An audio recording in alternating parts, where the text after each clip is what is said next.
Hello, and thank you for joining us today for the Tiger Talk in October. I'm excited to have some things to share with you today. I've got with me today a guest, Paula Wolter-Matson. She's our new middle school principal, so I'll introduce you to her in just a minute here. A couple upcoming events, so I want to share first of all, on Wednesday, October 20th, we've got a regular 2:20 dismissal time, followed by an EA break. So we got a couple days of no school going on for this week. I know the kids are excited about getting that break in place. Our regular fall activities, it's really hard to believe, but we're at that point already, Paula. We've got all the fall stuff is wrapping up. Winter activities are about to get started, so that's the time of season. I know as we walked inside today, it's getting cool today. It's starting to feel like the winter stuff is coming. So basketball and all those fun winter things. Along with that, the fall musical at the high school, that's going to take place November 19th through the 21st. Got some performances coming up there. I encourage any of the viewers who are interested in the theater to come check that out. This year they're doing Matilda. So really fun play, a musical with a lot of fun musical sections with that. We have Thanksgiving break coming up in November, the 25th through the 28th. So another break coming up there. And I also want to share with families, we haven't been able to do the influenza clinic at the school the last couple of years for a number of different reasons. But this year we're bringing that back. We're able to work with Avera and offer flu shots for staff and for students. So that takes place the week of October 26th, with the high school being on Tuesday, Parkside being on the 27th, Southview the 28th, and the middle school and Maytech on the 29th. So families, be watching for something from your kids to come home for that. I think those letters came home yesterday, probably, recently. All right, so that's our upcoming events. And I want to introduce everyone to Paula. Paula is our new principal at the middle school. Really excited to have her with us this year, starting this year at the Marshall Public Schools. So Paula, I'm going to let you introduce yourself a little bit and tell our viewers, how long have you been in education? My first question for you. I have been in education this will be my 31st year. I completed 30 years in education, all in the Windham District. And I had a lot of hats, Jeremy. I taught everything from kindergarten to second grade to fifth grade to sixth grade to the intro to ed class for SMSU. Awesome. I also was the instructional coach, and I was the district assessment coordinator, the assistant principal, and now the principal. Great background with a lot of pieces that just really fit perfect with this job, and I know things are going really well. I'm really excited to have you with us here in Marshall for this new position. You've been here for a couple of months now in Marshall. I know we got to be late with the hire with everything, but you've been here a couple of months now. What's your favorite thing so far about Marshall Middle School? You know what? I think having the kids in the building is exciting. Having them back in a semi-regular year, and also the staff. The staff has been very flexible and supportive in us being new, with Mr. Bowe also, my assistant principal, being new as well, and starting mid-year in the summer. But it's been exciting, the things and the changes that we could do, and the support that the staff has been. Great. Yeah, we've certainly got a great staff, and it's fun to just experience new things and see it through a new lens with you too. So I see we're wearing Tiger Pride stuff today. It's fun to see an orange and black and getting connected with that. I know we've got some Tiger Pride, some PBIS type of things going on. So Tiger Vibe is a theme this year.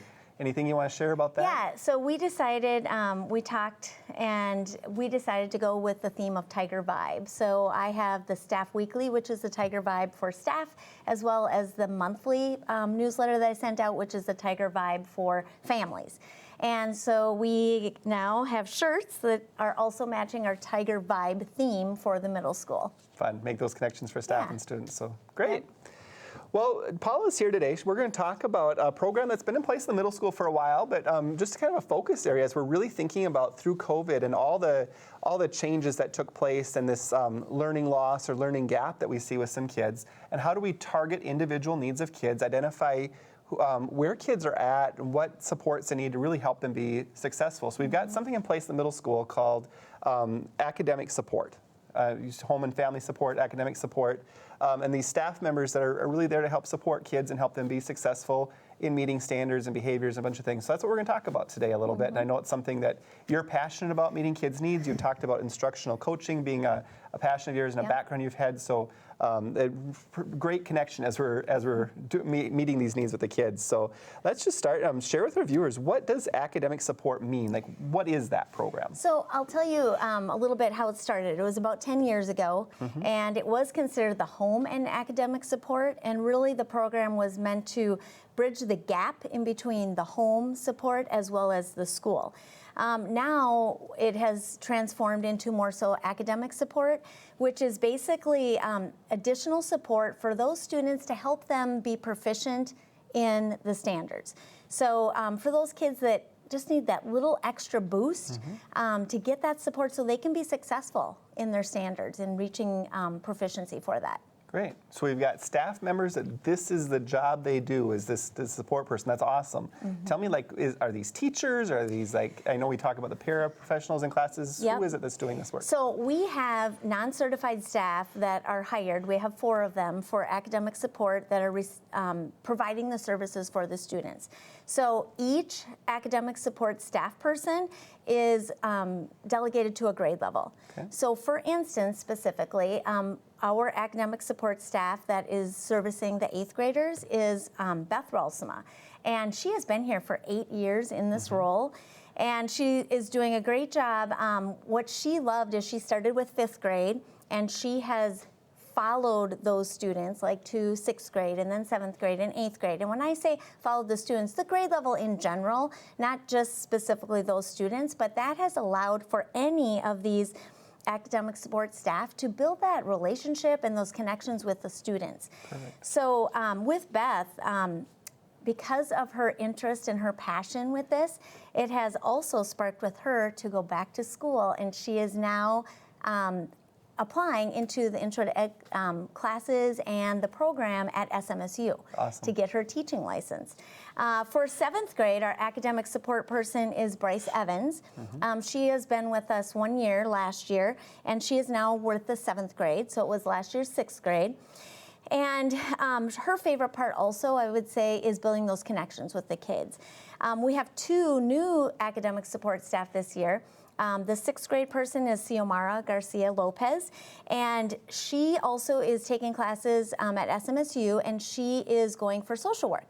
But because of this experience that she has already had, she now also is inspired to get an education degree as well. Awesome. So I think that's pretty impressive. Yeah. And one thing with her too, she's very fluent in Spanish speaking. So she has that extra connection to the kids and that comfortability level for them to ask her for help and for questions. Great. And then our 5th grade academic support person is Caden Reinhart, and she just recently graduated from SMSU with a biology degree. And she also is working with our Project Success students after school. And she also really appreciates the connections and seeing how the students are being successful. So we're very fortunate to have those 4 people as our academic support staff. Great. So a variety of backgrounds and different needs. I love that, too, that they follow kids through grade level. So you talked a lot about making connections and relationships there, and that's, we know how important that is for our kids. So as we think about this program, just the benefits for kids have to be huge. Talk a little bit about the benefits for kids with being part of home and academic support. The benefit of being getting the support of academic staff is that the small group setting that they have really is helpful. It's in addition to the actual core classes. And in that small group setting, the staff can do some reteaching. They can do some further explanation, like in the directions. They can provide support in the activities or the coursework, as also with supporting them in completing the assignments, as well as helping them to hand them in. So all the way around, it's not necessarily just on the actual assignment, but it might be just the extra support, like, okay, where are you going to put this? Did you hand it in? Helping them overall be successful. And is that in all academic areas or certain specific classes, or how does that work? Yeah, they will help the student with any area that they have, any class at all that they have. But really the focus is mostly on the language arts and on the math content areas. But they cores. Yep, on the cores as well. Awesome. And how do the academic support staff work with the content teachers? You talked about helping kind of keep up, but how does that relationship that work? is really unique. Every week, our grade level teachers have a Teams meeting, And in that Teams meeting, the academic support staff attend that. And there's a lot of collaboration that goes on, and it's very beneficial for the academic support staff to be there so they can hear what's going on in the classes, what's upcoming, some struggles or some challenges, as well as the successes as well. And then their feedback is also very important to the teachers. So when they collaborate weekly, that is very beneficial for all, the academic support staff as well as the grade level teachers. Every adult working with a kid sees a little different perspective, so that combination working together, that's great. Yeah. Are there specific expectations upon the kids who are working with an academic support person? You know what? They have the same expectations as any other student. They have the work expectation, but we also want them to be proud, show respect, and follow the Tiger traits. Sure, and just in multiple settings with some additional help to make that happen. Yeah. What about families? How do families play into the academic support piece? We want our academic support staff to have communication with the families because these people are making a very positive impact. So we want them to have communication, not only, Jeremy, on the successes and the challenges, but just the overall well-being of the child. So that could vary depending on the preference of the families. So sometimes it's an email, sometimes it's a phone call, sometimes it's face-to-face, in person.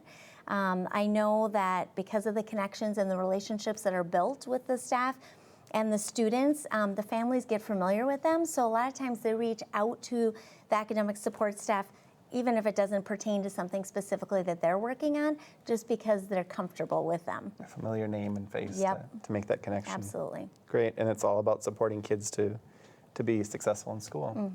So there's a lot of hours in the day, but there's so many things going on in the day. How does that work? Is there a specific time that they get the support? You talked about being in the core classes. What does that look like? So they do not miss out on any classes. This is a half an hour enrichment time is what it's called in our schedule, and every student has an enrichment time. And these academic support students are with their staff at that time, and they're working on either the language arts or the math enrichment or whatever those times are. So they're not missing out on any classes. Every student has an enrichment, and that's when they're getting this extra support. Okay, so I hear you saying that while all the kids are in all the cores together and the academic support person comes to those core classes with the kids, then when everyone goes to enrichment class, there's some kids that have an enrichment that's specific to this, but everyone else is in enrichment during that time too. So that is really the bonus of this, is that the academic support staff is in the actual core class with the teachers, so they're hearing the expectations of the assignments from the teacher. They're hearing the strategies or the tips that they're giving the students, so that the academic support staff can use those same things that the teachers are telling the students so that they don't get confused. We don't want the students to be confused, so that other staff can give those same tips and strategies when they're working with them in a small group. That makes a lot of sense. Good. So you talk about the smaller classes and really individualizing to meet student need. What does a class size look like? How many students would be targeted for receiving academic support? So that varies, but like say our grade levels are typically 180 to over 200. So overall, the cohort that we identify as being able to get this extra support is anywhere from 20 to 24 students or so. But that is flexible. That is not like permanent. Like we want that to vary according to the needs of the students. So that may change every quarter. A student might receive services for extra help just for a quarter, or it might be the year, or it might be even more than 1 year. It really depends on the needs of the students, and we want the students to come in and out getting that support according to their needs, because not everybody has the same successes and challenges. So we want to make sure that we're giving them that success to be proficient for their standards. So that really is targeted to meet individual needs. So it's not like you're in that class and you're there for the whole year, or you're there for 4 years. It depends on how long each individual kid needs, and kids can come in or go out as the year goes on. Great. What about, how do you pick who gets that help? Because there's certainly all kids need help, and middle schools, that's tough 4 years. So how do you pick who gets to have that extra bit of service? You know, Jeremy, data. We look at data for everything, and it's really a collaboration. So it is between the classroom teachers as well as the academic support staff's input. So when we talk about those weekly team meetings that they have, they talk about that and they look at the data for NWEA, MCA, common assessments, the STAR assessment, all kinds of data, as well as how their performance is in the classroom and how they're doing on their everyday daily work. So it is not just a cut and dry one, this is how it is. It's a collaboration and a discussion and what they're actually seeing in the classroom as well. So it's not cut and dry. You have to look at the whole picture, just like you look at the whole child to determine who would best benefit for that. Good. And when we want to keep the classes small, identifying, I like that, who really needs the most. The most important piece of that, though, Jeremy, again, is looking at that and revisiting it every quarter because things change. Yeah. And so we want to make sure that we're providing the best services that we can for the students to be successful. So I would assume then the student coming into 5th grade, we're talking to 4th grade teachers or something because they don't know the kids yet. Yeah, so what they do is they collect data and ask for data from the 4th grade to send over so that they can look at that.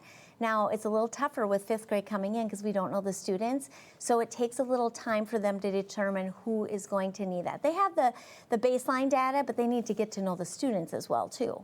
Right. So it's a little easier when you have 6th, 7th, and 8th grader, coming in because these staff people know those students. But it takes, they don't start day one in this. It takes a couple weeks to get to know the kids and to see where their strengths are and where they have challenges. I like that too, and then that helps students who are, sometimes the transition from one building to the next can be struggling too. So then we get some time, so some flexibility and it's not you're locked in or out. Yeah. Good. Any other thoughts about academic support you think our viewers would like to know? I just think it is very important for the acknowledgement of our academic support. They are very flexible and they need to be because of all the hats that they wear. So not only are they providing this support for the students, but they have a lot of other duties that they do as well. So they are substitutes for our crossing guard in the mornings and after school. And they also cover some bus duty supervision after school. They also do lunch and recess supervision outside and inside. So they wear a lot of hats. They also help proctor some of the assessments in the fall and the spring. And they cover for some of the classes a reading period or something if somebody needs them to step in. For short staff, so if we cover a lot of things, and really it's all about meeting student need and how do we make that happen. So I love to see that in the buildings when everyone's working together to make that happen. So it really helps when they do the lunch supervision. We have them attached to the grade that they're used to. So again, it's building those relationships and connections with the kids, and it's not just their cohort of 20 or 24. They're in the core classroom, so they have that connection with all of the kids, which really makes a difference when they're doing lunch supervision with the whole grade level as well. We have that familiarity with the kids and the relationships that makes it easier. Good. Yeah.